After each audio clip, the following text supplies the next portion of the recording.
कराची में आसपा भुट्टो ज़रदारी 12 सरतियों संग हथ हुनरनि जे नुमाइश जो इफ्तिताह करे छॾियो। कराची मां एसएस न्यूज़ जे रिपोर्टर शाहिद कुराई मूजिबि आसपा भुट्टो ज़रदारी ओशियन मॉल क्लिफ्टन में 3 ॾींहनि वारे 12 सरतियों संग हथ जे हुनर वसीले तयार थियल शयुनि जी नुमाइश जो इफ्तिताह कयो वियो। उन मौक़े ते सिंध जी सिहत वारी सूबाई वज़ीर डॉक्टर अज़रा पेचूहो, सूबाई वज़ीर Syed Nasir Hussain Shah, chief executive officer CEO SRSO Mohammad Datal Kalhoro, सूबाई सेक्रेटरी अक़लियती मामला मोहम्मद अब्बास बलोच ऐं ॿिया अॻवान मौजूद हुआ। 3 ॾींहनि वारी नुमाइश Sindh rural support organisation SRSO पारां सिंध हुकूमत ऐं उन जे खातनि जे सहकार सां मुनक़िद कई वई आहे, जंहिं में सिंध सूबे जूं दर्जन औरत कारीगरनि जे कम खे ॾेखारियो वियो आहे, जंहिं जो मक़सदु बहिराड़ीअ जे औरतुनि ऐं कारीगरनि खे ख़ासि करे ॿोॾि खां पोइ मार्केट में राब्ता फ़राहम करणु आहे।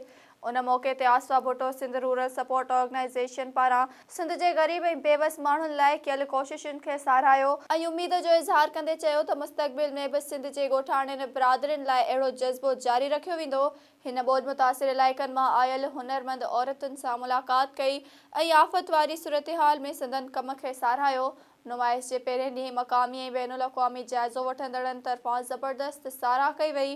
नुमाइश खे साराहींदे आसपा भुट्टो ज़रदारी चयो त हुनरमंद दस्तकारी ऐं सिंध जी सक़ाफ़त खे फ़रोग़ ॾियण लाइ अहिड़ी सरगर्मीअ जो इनक़ाद SRSO जी हिकु बहितरीन कोशिश आहे। क्राफ्ट नुमाइश SRSO पारां लगातार 11 सालनि खां मुनक़िद कई पई वञे, जंहिं मक़सद सां इख़्लाक़ी फैशन खे हथी वठाइणु आहे। तक़रीब में क्लिफ्टन ऐं भरपासे वारनि इलाइक़नि जे रहवासियुनि ऐं औरतुनि पिणु वॾे अंग में शिरकत कई।